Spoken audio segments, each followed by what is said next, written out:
Welcome back to Project Bikers, guys.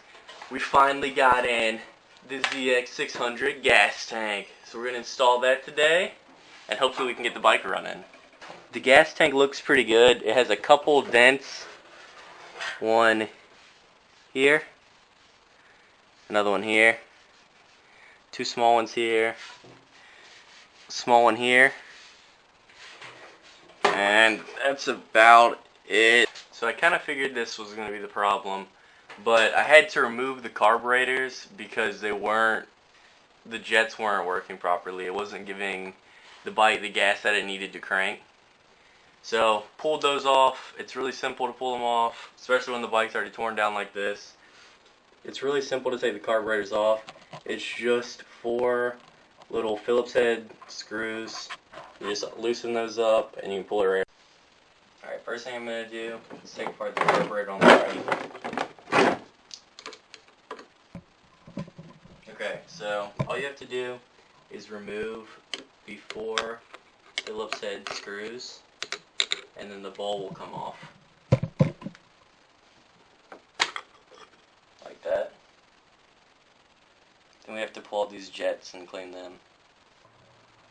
So a little tip for taking these floats off is you want to take a screwdriver or something that has a little tip on it, put it on one side and push it through so it sticks out like this, and then you can grab a hold of that and then pull it on out.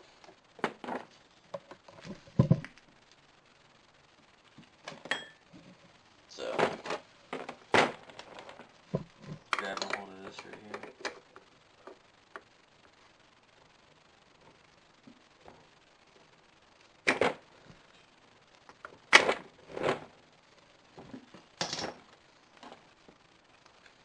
You can get the rest of it by hand.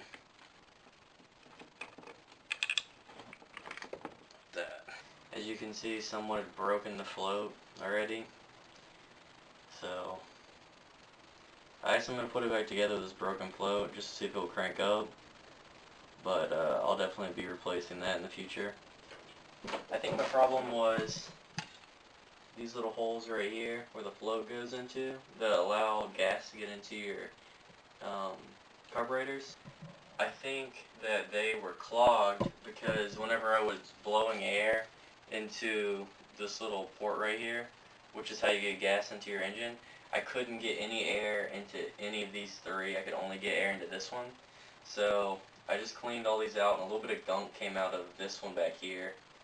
But I think all these might have had a little bit. I also pulled this jet and the jet inside of here, pull both of those and clean them.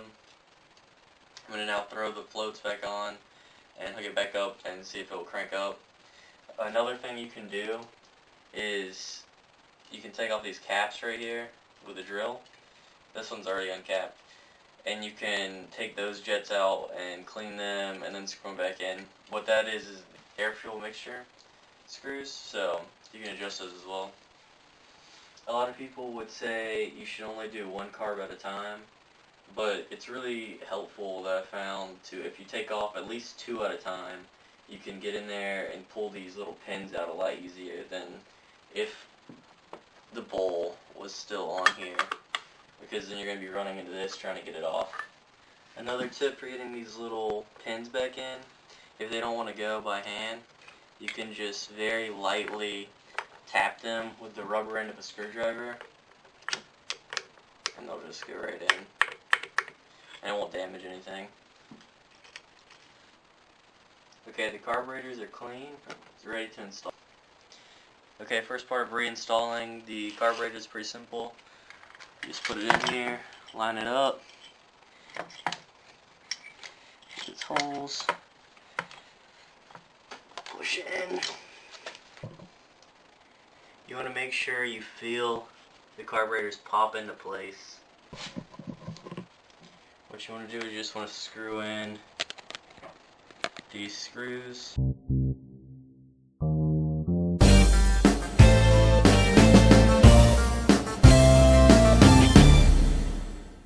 Now the carbs are all hooked back up, we need to reconnect the cables like this one, which controls the choke for the bike.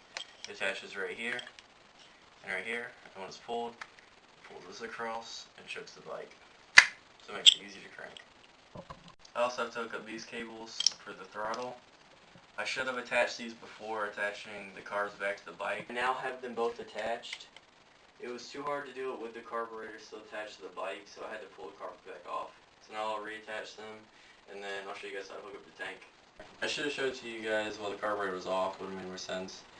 Basically, this one, the two middle ones, connect and go into a T vacuum connector right here, and this will connect to the pitcock on the actual gas tank. So that will be the vacuum that will pump out the gas from the tank into the carbs. You want to block off the first one and the last one, and then these two run up inside of here. Can't get a good view of it, but it runs back in here, and there's a little nipple that it attaches to, and these usually connect together, but all these are overflow. So right now I'm just going to leave them the way they are, and I'll connect them later. So on this gas tank, this right here is your vacuum line. There's a little tiny filter back here that, as this sucks and blows air, it goes in and out and pumps gas out of your tank through this and into your carburetors. So that vacuum hose, you're going to hook that up where I was telling you before, where that T connector is. Those two hook together, and then that petcock or whatever it's called hooks up from here onto that, and you're good. Just make sure that there's no like kinks in your line, or you're not going to get enough air to actually pump your gas. Second off, we got this hose right here. We want to connect that, I don't know if you can see, in the center here, that little nipple right here. Oh man, you can't see that, can you? Alright, there's a little nipple right here, and it runs to all the different carbs. All you do, slip your little gas line right onto that, and you're good. That's it. Make sure your fuel is on, like that, and you're good. So I gotta go run out and get some gas because I do not have any at the shop right now. I ended up using the rest of the gas that I had in my dirt bike. Okay guys, we have the tank hooked up, we got the battery hooked up, carbs are hooked up. Let's see if it cranks. So what I'm going to do is I'm going to spray a little bit of carb spray in the carbs, see if I can get it kicked off, and then maybe once it starts running, maybe we'll continue to run. We'll see.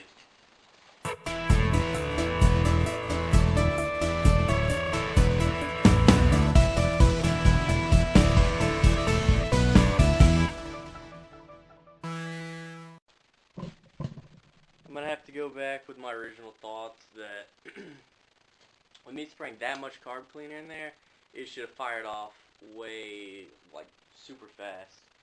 So I'm definitely thinking that I'm going to replace the spark plugs, and I'm going to have to probably replace the coils.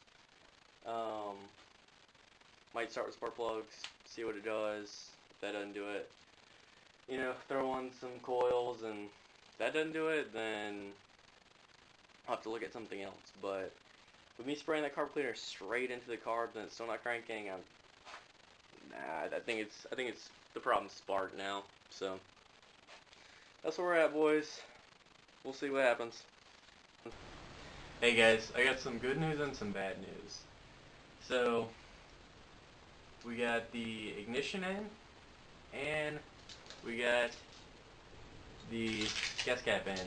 So we're going to install those, but the unfortunate thing is I went down to Advance and they don't have any of the spark plugs that I need, so I'm going to have to order those, and then hopefully by the next video I'll have the spark plugs in, and I guess I'm going to have to go ahead and buy coils. Don't really want to because that's an extra $60 if they're not bad, so I might just do just the spark plugs, and then if the coils are bad, then I guess I'll buy those too. But I'm getting spark, it's just not a lot of spark, so I don't know if the coils are bad or not, or it might just be old spark plugs that are bad. But we'll go ahead and install these real quick, and I guess that's it for this video. The lock was really stiff and it wouldn't let me turn it all the way before, so I just sprayed a little bit of WD-40 right in here, and now it's turning really easy, so that ended up well. All it is to install this is there is one screw that goes right here, and then screws that go in each one of these holes all the way around. There's 7 of them. When you go to install it, make sure this part right here is lined up with this groove. It will actually sit down in there. If it's not, it's not gonna sit right. So just make sure you line that up and line that little hole up. What that screw right there does is, even if they take out all these screws and try to yank it off to your gas or whatever they're trying to do, that screw right there will still hold it on. I mean, you can still rip it off, but it'll be a lot harder. What I do is I normally start off by putting this screw in and tightening it down first. Not all the way, but just get it started. What you really want to be careful with though is when you're putting the screw in, make sure you don't drop it and it falls into your gas tank or you're in bad shape. What I usually do with everything, just to make sure it has a good seal, even though I guess you don't really have to worry about a seal for this, is you want to screw them in across from each other. Like, I just screwed this one in over here. Now I'm going to screw this one in, and then I'm going to tighten up this one over here.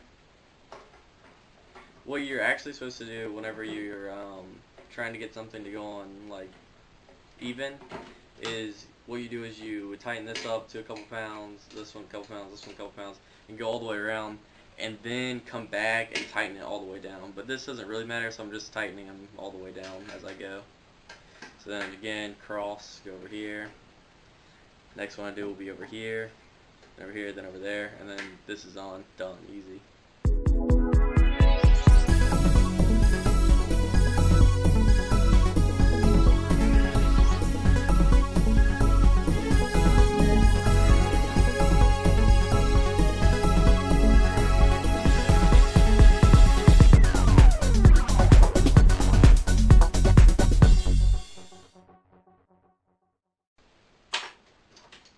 That's about it as far as this goes.